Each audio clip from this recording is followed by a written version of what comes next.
దేవిక లేదిక. అవును, పెళ్ళైన 6 నెలలకే దేవిక తిరిగిరాని లోకాలకు వెళ్ళిపోయింది. బాగా చదువుకుంది, మంచి ఉద్యోగం చేస్తోంది, ఇష్టపడిన వాడినే పెళ్లి చేసుకుంది. పెళ్ళయ్యాక తాను పడిన బాధను స్నేహితురాళ్లకు చెప్పుకుంది. తాను ఊహించిన జీవితం ఒకటైతే విధి మరోలా తలిచింది. అందుకే దేవిక చనిపోయిందా? తనకు తాను ఆత్మహత్య చేసుకుందా?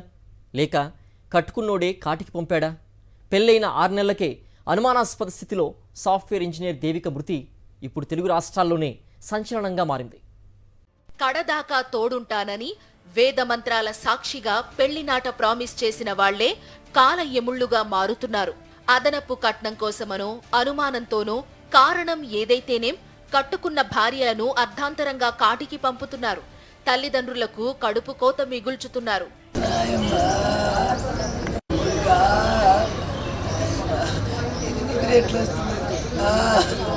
ఇదిగో ఈమె పేరు దేవిక. వయసు 25 ఏళ్లు. ఉండేది వికారాబాద్ జిల్లా మర్పల్లి మండలం తొర్రుమామిడి. సాఫ్ట్వేర్ ఇంజనీర్ గా పనిచేస్తోంది. దేవికకు ఆమె పనిచేస్తున్న కంపెనీలో పనిచేస్తున్న వరంగల్ కు చెందిన శరత్ చంద్ర పరిచయమయ్యాడు.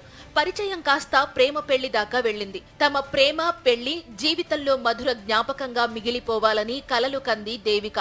ప్రీ వెడ్డింగ్ షూట్ కూడా తీసుకున్నారు. 2 ఏళ్లుగా ప్రేమించుకున్న వీరు పెద్దలను ఒప్పించి గతేడాది ఆగస్టు 23న గోవాలో పెళ్లి చేసుకున్నారు. పెళ్లి సమయంలో 5 లక్షల కట్నం, 15 తులాల బంగారం ఇచ్చారు దేవిక తల్లిదండ్రులు. పెళ్లయ్యాక దంపతులు ప్రశాంతి హిల్స్ లో కాపురం చేస్తున్నారు. దంపతులిద్దరూ ఒకే కంపెనీలో సాఫ్ట్వేర్ ఇంజనీర్లుగా పనిచేస్తున్నారు. ఇద్దరూ ఒకేసారి ఇంట్లో నుంచి ఆఫీస్కు వెళ్లేవారు. కొన్ని రోజుల పాటు ఎంతో అన్యోన్యంగా సాగింది వీరి కాపురం. దేవిక చిన్నప్పటి నుంచే చదువుల్లో మంచి ఇంటెలిజెంట్.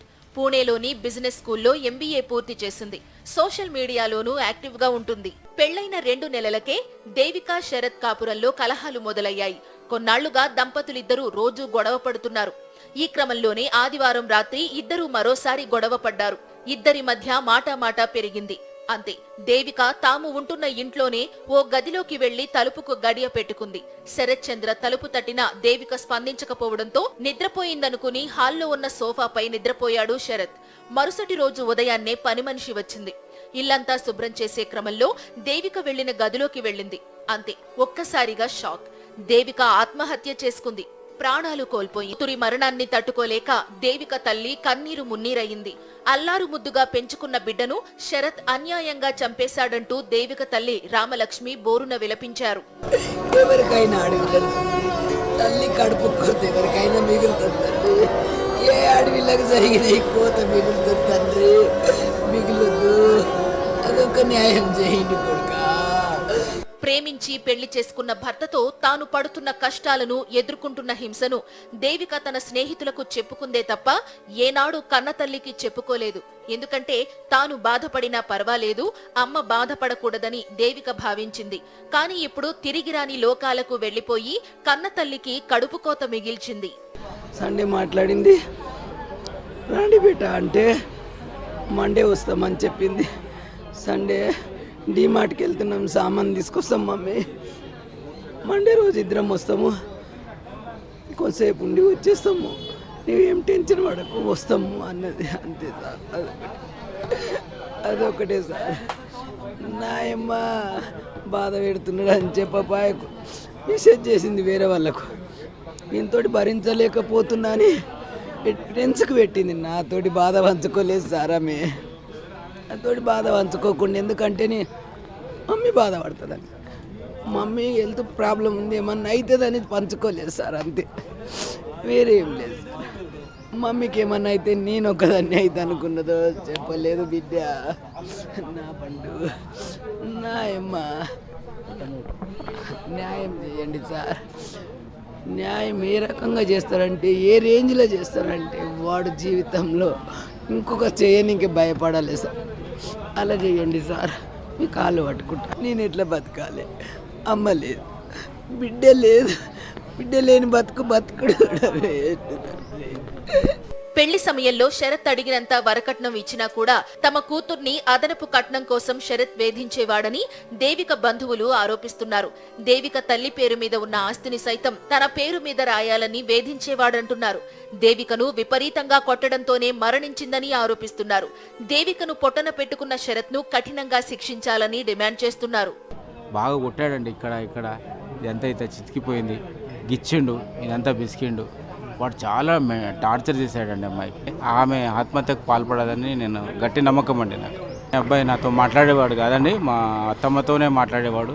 వాడు కంప్లీట్గా మా అమ్మాయి ఆస్తి కొరకే ప్రేమించి మానసికంగా కుంగదీసి శారీరకంగా వాడుకొని ఆస్తి వచ్చిన తర్వాత ఈమెను ఎలాగైనా వదిలించుకోవాలి, లేకుంటే వేరే ప్లాన్ చేసుకున్నట్టున్నాడు వాడు. నిజాంపేటలో ఉన్న ఇల్లు రాసిమన్నాడు ఓ 10-15 డేస్ బ్యాక్. అయితే ఆమె సర్ది చెప్పి కొద్దిగా బంగారం అమౌంట్ ఇచ్చి సర్ది చెప్పి పంపించింది.